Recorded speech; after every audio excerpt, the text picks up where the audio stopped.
come to a time in our service now. We're going to look at a passage from God's Word. We'll talk about what it means and why it matters and what we should do about it. So if you have a Bible with you, I invite you to grab that, a Bible app, whatever it is. Turn to our passage today from Genesis chapter 41. As Ken mentioned, we're continuing in our series through the life of Joseph. So Genesis 41. Yes, we're going to look at all of it, but no, I'm not going to read all of it. So relax, it's good. We'll jump right in. Genesis chapter 41, verse 1. After 2 whole years, Pharaoh dreamed. And now 2 whole years after what? After what we looked at 2 weeks ago. After the cupbearer is restored to his position and forgets to mention Joseph. Another 2 years has gone by now. And we read in the following verses that Pharaoh has 2 dreams, which verse 8 tells us he's very troubled by, but that none of his wise men or interpreters or magicians can interpret for him. They don't know what the dream means. And in this whole kind of conversation about dream interpretation, the cupbearer is like, oh, light bulb moment. I completely forgot about someone who I know can interpret dreams. He tells Pharaoh of Joseph's ability to interpret dreams. So in verse 14, this is where we'll pick up our passage now. Then Pharaoh sent and called Joseph and quickly brought him out of the pits. And when he had shaved himself and changed his clothes, he came in before Pharaoh. Apparently in the ancient Near East, the Egyptians were some of the only people who were clean shaven, both of their face and even sometimes their head. Everyone else white bearded. And Pharaoh said to Joseph, I have had a dream, and there is no one who can interpret it. I have heard it said that you can hear a dream. When you hear a dream, you can interpret it. And Joseph answered Pharaoh, it is not in me.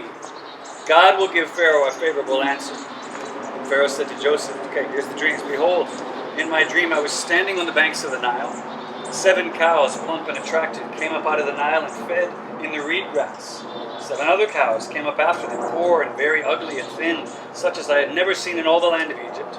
And the thin cows, ugly cows, ate up the first 7 plump cows. So when they had eaten them, no one would have known that they had eaten them, for they were still as ugly as at the beginning.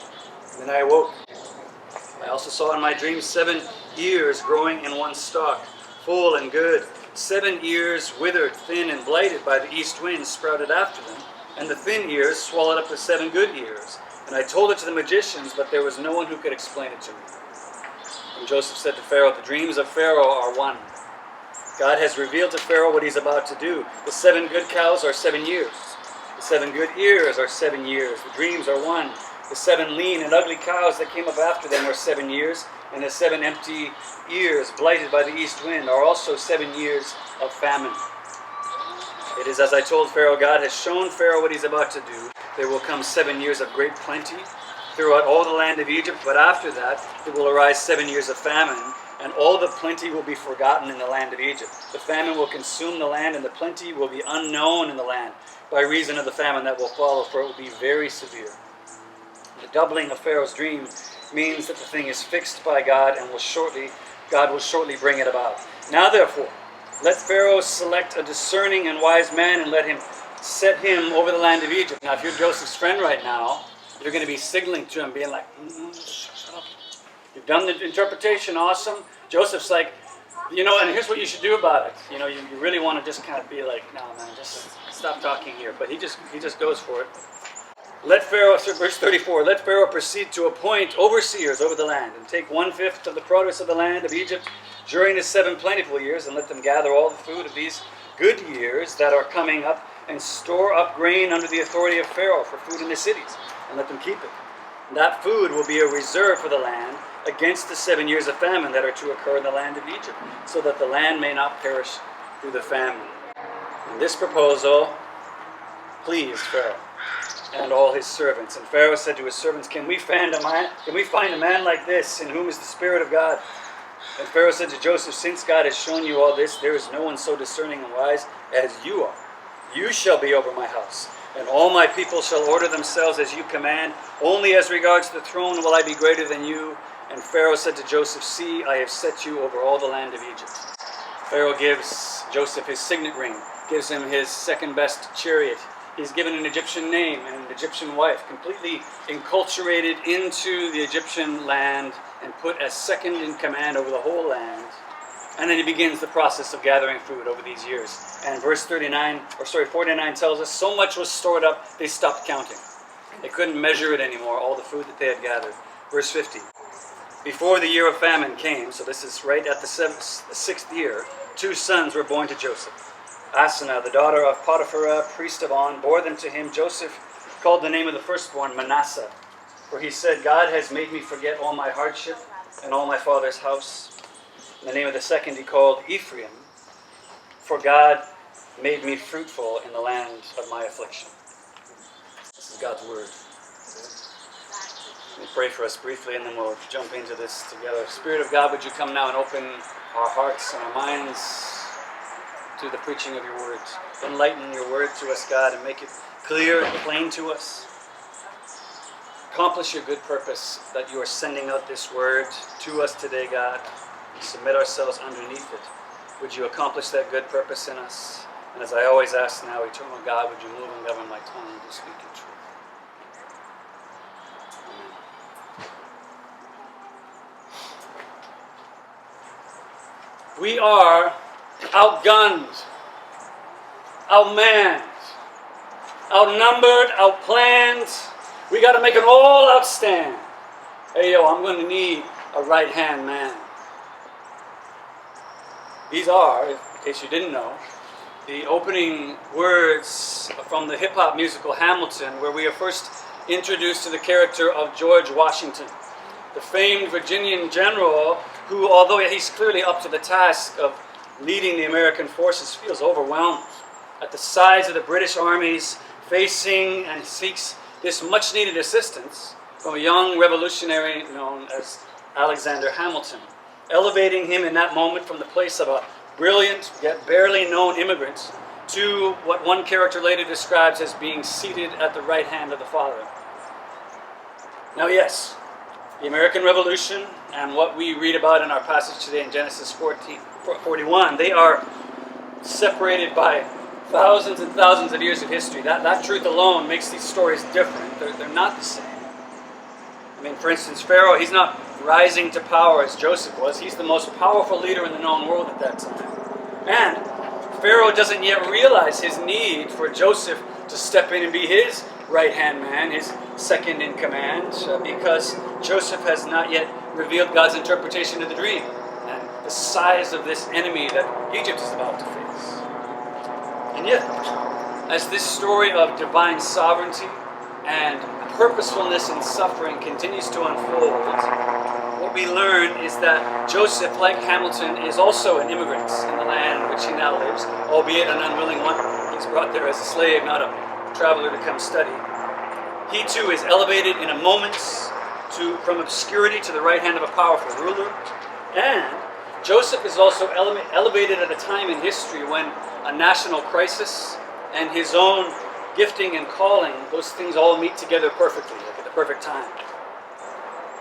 And that last idea there of perfect timing in particular, that's what I want to focus our hearts and minds around this morning as we look at this passage today. For what I believe we're being shown here in this part of Joseph's life now is the historical outworking of what the Apostle Peter, centuries later, would write in 1 Peter 5:6, where he says, "Humble yourselves, therefore, under the mighty hand of God, so that at the proper time he may exalt you."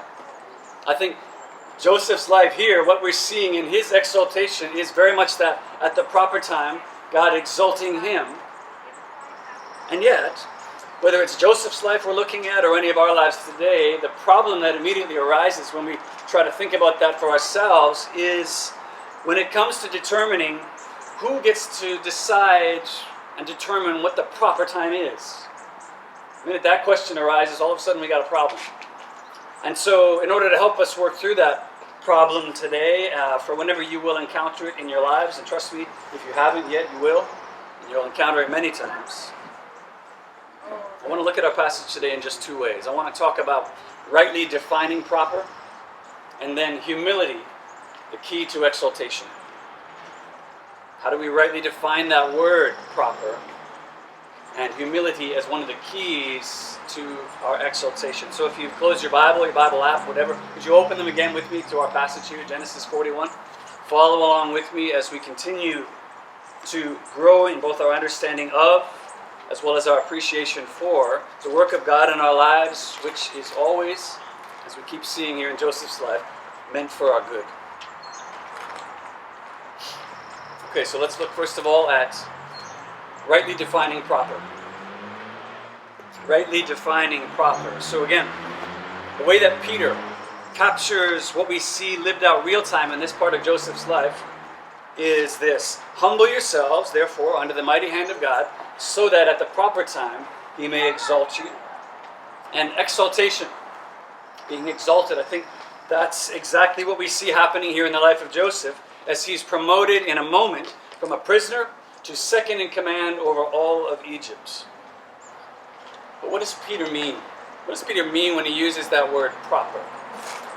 And maybe even more importantly and more relevant for what we're looking at today in the life of Joseph, who gets to decide what is and is not the proper time?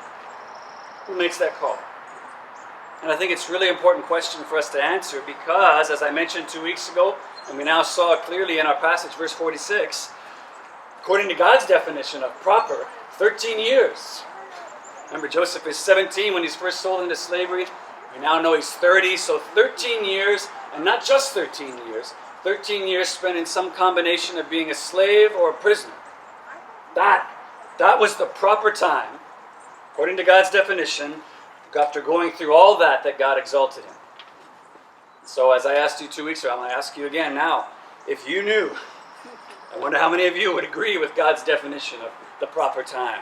If you knew, whatever trial or struggle you're currently working through right now, there was going to be another 13 years of working through that before it was the proper time to exalt you out of that.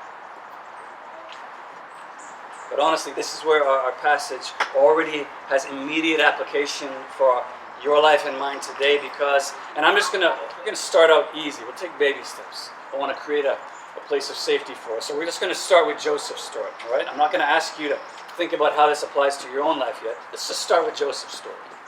Think about Joseph's life. And the question I want to ask you to think about as we think about his life, as we've looked through Joseph's life and all that he's had to endure over those 13 years of life, not have you, but how many times have you looked at the trials, looked at the suffering that Joseph was enduring and felt, okay, that right there, that's the proper time to exalt Joseph. How many times have you done that as we've gone through this? I'll confess, I'll be honest, it's at least 3 for me. There's been at least 3 times that I've been like right there. First one, when Joseph's pulled out of that pit and sold by his brothers into slavery, God could have done something there. Second one, when Joseph is falsely accused, put in prison, God could have worked out something there, didn't he? Lastly, when Joseph does what we've been talking about, he makes himself available to be used in the midst of his suffering and interpreting these guys' officials' dreams in prison, and yet still continues to rot in prison for 2 years. In each one of those moments, I feel like God got it wrong. His timing wasn't right. Those were the times when you should have stepped in.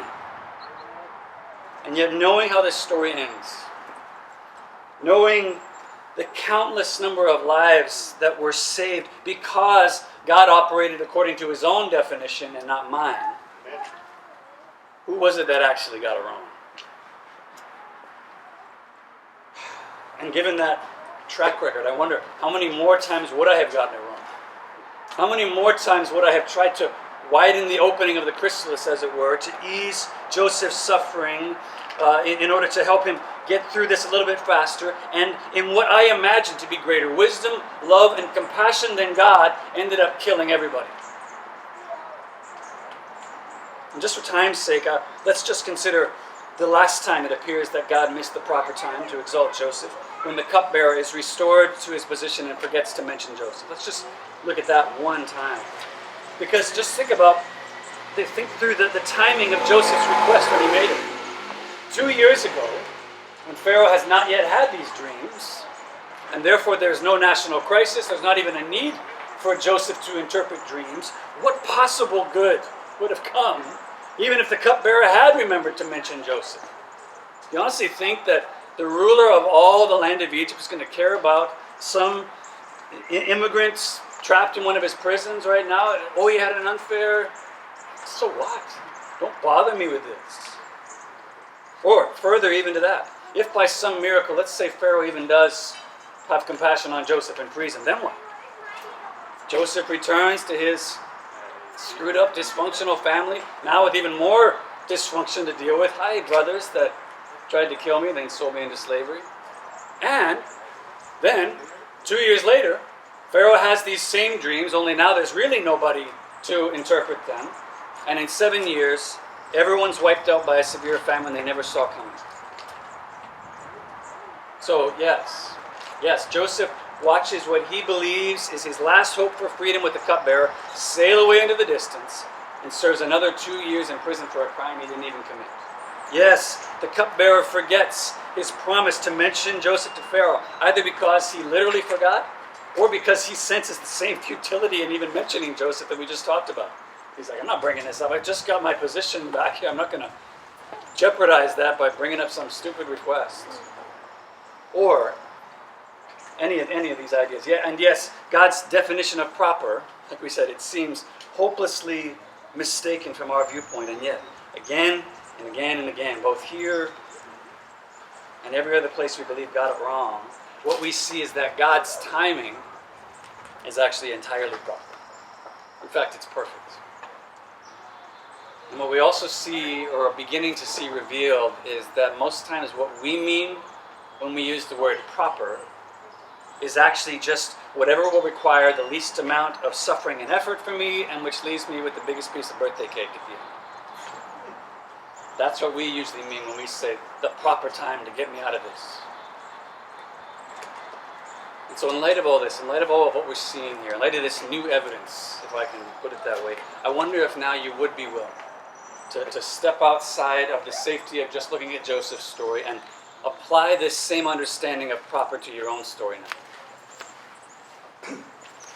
I wonder if you would risk with me this morning, just for a moment, removing all the filters, all the Canadian being nice and ceremony and whatnot, and just be really, truly honest with God. Look over the history of your life and all that you've walked through and all you've had to endure, and I wonder if in this moment you would risk being honest and saying to God, these are the places in my life where I feel like you failed me. He can take it. I wonder if you'd be willing to risk doing that with me. Yes, we can do that. We can say, this is where I feel like you weren't there for me. Your timing wasn't proper. You can say, God, I can't understand why you would let me go through that experience. That didn't seem right. I don't know why you wouldn't get me out of that. Or, I don't know why you would keep me from this experience which I long for so much. I can't understand why you wouldn't heal me from this addiction. I don't know why you haven't restored this relationship that's been broken all these years. I don't know why you've allowed me to suffer in this prison cell of depression and anxiety for years and haven't freed me. The timing doesn't seem proper. And then in confessing that to Him, to allow the light of His Holy Spirit to begin to shine into those dark places. Allow the truth of what we are beginning to see emerge now in the story of Joseph to pierce into the darkness of those places and questions that you try to keep locked away and hidden, that you're afraid to even ask because you don't know what it would mean if the answer isn't what you hope it would be. And that in so doing, you would find that it begins to actually revive hope in you. Hope because, like Joseph hadn't read the book of Genesis, you haven't yet read your story. And that it would revive hope in you because maybe in the same way your assessment of proper timing in the story of Joseph to be exalted was mistaken, maybe, perhaps, your assessment of what is proper for your own life also lacks the same understanding and vantage point that God enjoys, where He can see and He knows exactly what is needed to complete the good work that He began in you as well. I think when we're willing to risk that,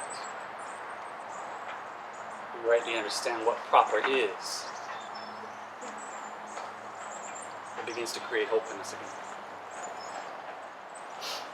Okay, so that's rightly defining proper. The last thing I want to look at together with you quickly from our passage is humility, the key to exaltation.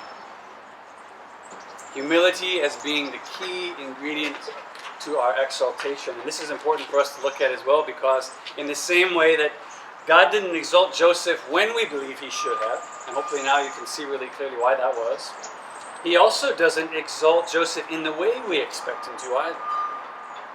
What I mean by that is this: so often today, and yet certainly in previous generations as well, aren't we told and taught from a very young age that the path to exaltation, the way to making it to the top, the way to getting ahead in life is self-promotion. That's what we need. You need to put yourself out there, put your best foot forward or whatever it is, to make sure that that resume is nicely put together with all of your most lucrative qualities put in my best qualities section right next to the links to my professionally designed website, YouTube page, and LinkedIn profile. I've got to put all these things, like I need to make sure you see how much I know, how all the things that I can do. I need to promote myself, and sure, it's a lot of work. Maybe it's not always 100% accurate, but hey, we do this because for most of us, we hear that word exalt, exaltation, and immediately we think promotion. We think I'm no longer in the loser crowd. I'm in with now the popular people. I've got the corner office, whatever it is, and almost instinctively equate achieving that exaltation through self-promotion, through setting myself always in the most beneficial light in front of everyone I encounter whenever possible. I need to make sure everybody knows, hey, I've got these skills, I can do this. And yet, do you remember Peter's words that we began with, and that I said capture what we see lived out in Joseph's life? Humble yourselves, therefore, under the mighty hand of God, so that at the proper time he may exalt you. Humble yourselves so that he may exalt you. Which seems wrong, right? Humility? Really? That's not probably the first thing that comes to mind when we think, like, what are the key ingredients to exaltation? Humility. And yet, this is exactly what we see in the life of Joseph. For when you think about the flow of events that lead Joseph here to standing before Pharaoh with what is now undoubtedly his one last shot for freedom, which is to borrow from Hamilton one more time, he does not want to throw away. What does Joseph do? What do we see him doing? Rather than promoting himself, promoting his abilities, hey Pharaoh, listen, I know how to interpret dreams. Listen, I've got a good track record. I interpreted this guy's dream, cupbearer. He's not doing any of that. And this is really a once-in-a-lifetime opportunity. Pharaoh, how often does Pharaoh express need? Express desperation? I need to know the interpretation. He can sense it's not good, but he needs to know what does this mean? And Joseph does have these abilities. It's proven now he can interpret dreams. And yet he doesn't promote himself. He doesn't put himself forward. What does he do instead? Much like he did with the cupbearer and the baker in prison, Joseph points away from himself and towards God. Telling Pharaoh there in verse 16, it is not in me. God will give Pharaoh a favorable answer. Literally in the Hebrew, it's except for God, who can announce Pharaoh's welfare? In one sentence, simultaneously almost rebuking Pharaoh's assertion, calling out all his wise men and magicians as being like, no, they can't actually help me, and promoting his own God as the one who is the sole proprietor of both dreams and their interpretation. Which maybe we balk at a bit in this whole idea of humility, because that doesn't sound very humble to us. That sounds almost like prideful and arrogant. You guys are all wrong, my God is right. It's like it seems kind of prideful, and yet I wonder if the reason we think that is because we haven't also come to wrongly define humility. To see humility as self-depreciation. It's like talking down about myself and my abilities. Oh, I'm not good at that. I don't know how to do that. We think that's humility. And yet I love C.S. Lewis's simple and yet clarifying definition of humility when he says, humility is not thinking less about yourself or even thinking more about other people. It's thinking about yourself less. And if you need evidence of the fact that this is indeed humility Joseph is displaying and not pride and arrogance, you need only to think back to the prideful swagger with which a 17-year-old Joseph used to walk in before his brothers with all of his dreams. You remember? Y'all are going to bow down to me, the sun and the moon, they're all bowing down to me. Now here, he's not exalting himself anymore. He's not exalting his ability to interpret dreams. He's pointing away of himself and pointing to God's abilities, working through him, which really fits perfectly with what seems like the kind of causal relationship Peter is drawing between humility and exaltation. Humble yourselves so that you may be exalted. And in fact, centuries later, it was this very same quality of humility that Paul describes Jesus himself. Philippians 2. The story of Jesus to whom Joseph's story ultimately points. We see Jesus displaying this same humility, which Paul says leads directly to his exaltation to the highest place, being given the name that is above every name. Humility was the thing that brought about his exaltation. In light of all that, I wonder if the point that Peter is making, and which we're seeing displayed in Joseph's life in our passage today in the end, isn't that the presence of humility in our lives speaks ultimately to our readiness for exaltation. Humility kind of says we're ready to be exalted now. Like, think of the same way when you're baking a cake. I don't know how many of you do that, but you know how you take that toothpick and stick it into the center to know if it's ready. And when you finally pull it out and there's no more batter stuck to it, you know it is time to take the cake from the oven, set it up, ice it, exalt it on the cake platter. I wonder if that's not exactly what we're seeing as the readiness of Joseph's in his life to be exalted now. He's displaying the humility and the readiness to be put in this position of exaltation. I'm not going to speak for you. Man, I look back at myself, 17 years of age, even 27. And yeah, I see gifts of leadership, speaking easily in front of people, compassion for the broken, those kinds of things in seed form in my life anyways. But what I also see is pride, arrogance, contempt, things that would have made me like an absolute nightmare today as your pastor, made me a train wreck as a husband and a father if I still had those same qualities today. And yet which God has graciously, and yes, at times very painfully, helped me to increasingly put to death through various trials, temptations he's allowed me to walk through in order to bring about that greater readiness in me. And while there's much more work to do, still to be done, just ask my wife, there's still more work to be done before God's good work in me is brought to completion. I do see some measure of exaltation that God has brought into my life already through the family that he's given me, this church family that he's put me over to lead. I do see some measure of exaltation that God has said, through this work of humbling in you, I now see you are ready to take on this next stage of exaltation. I count these as high honors, high responsibilities, blessings in life. But that's Joseph, and that's me. How about you? What do you see when you look back at your life, at your 17-year-old self until now? Do you see how God has used many of the trials and temptations that you've walked through, as difficult, as agonizing as some of them were and maybe still are to go through, to form more of his character of humility in you, so that at the proper time he may exalt you? And I don't know, maybe you're not even 17. Maybe you're a freshman at UBC, you're like, bro, that was a year ago. Like, okay, forget the age. Forget the age for a second. When you look back at the point when Jesus first began his good work in you until today, are you seeing, and are others seeing, this quality of humility form more and more in you? Because if you're seeing that growth, it's one of the clearest evidences both that he has begun the good work in you, and that your exaltation, whatever that's going to look like in your own life and life circumstances, is every day closer to being complete.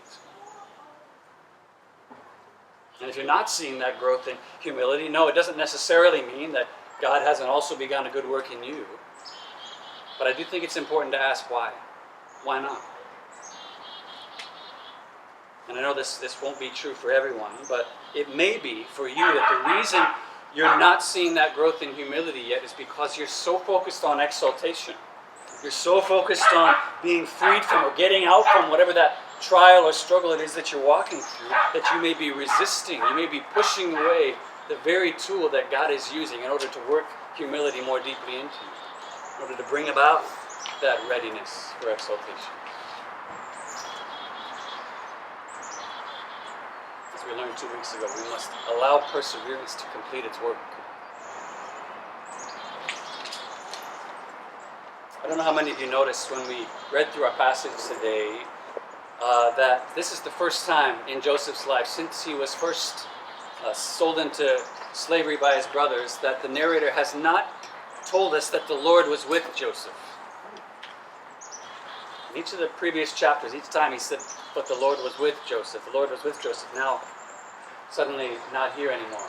And I wonder, my assumption is the reason for that omission is because Joseph's being exalted in a moment over the whole land of Egypt, right out of his prison cell. God's presence with Joseph seems pretty obvious to most of us. I mean, this is pretty much what we mean when we ask God to be with us or with somebody. We're like, do stuff like that. When you look at the names, Joseph gives his sons Manasseh, which means God made me forget all of my hardship and all my father's house, by which I think he means the difficulties and the struggles and the hurts that came to them. And Ephraim, which means God has made me fruitful in the land of my affliction. It certainly seems like Joseph sees God's presence as pretty obvious with him here as well.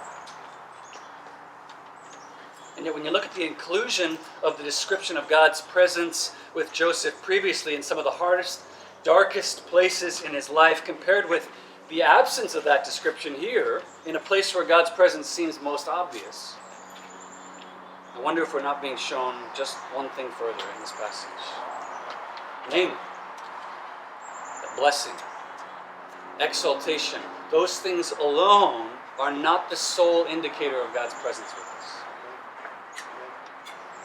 You know that. Blessing and exaltation alone, those are not the sole indicator of God's presence with you. Because yes, very clearly, God was absolutely with Joseph here in his exaltation. He was with him in his honor and blessing and restoration and all these things. And yet what the narrator seems desperate to point out to us is that God was also with Joseph in his abandonment. He was also with him in his betrayal, in his dishonor, and in the darkness of that prison cell as well. And I think very simply, I think the reason he wants us to know that is because if God was still with Joseph in all those places, even in the places where his presence had to be stated because it was so unapparent, it was so hidden, then maybe, just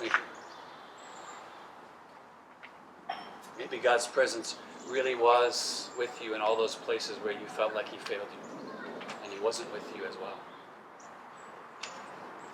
And is with you even now, whether that presence seems obvious or apparent to you now.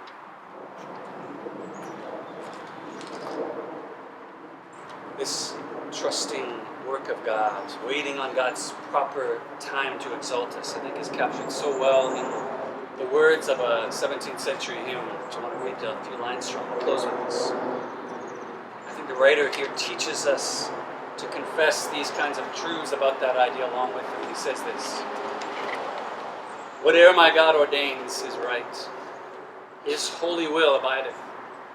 I will be still whate'er he does. I know and I'll follow where he guideth. He is my God, though dark my road. He holds me that I shall not fall. Wherefore to him I leave it all. Whatever my God ordains is right. He never will deceive me. He leads me by the proper path. I know he will not leave me. I take content what he has sent. His hand can turn my griefs away, and patiently I wait his day. Whate'er my God ordains is right. Here shall my stand be taken. Though sorrow, need, or death be mine, yet I am not forsaken. My Father's care is round me there. He holds me that I shall not fall, and so to him I leave it all. May God help us wait on his proper time, rightly define that, and allow his work of humbling to truly bring us to that place of readiness for exaltation.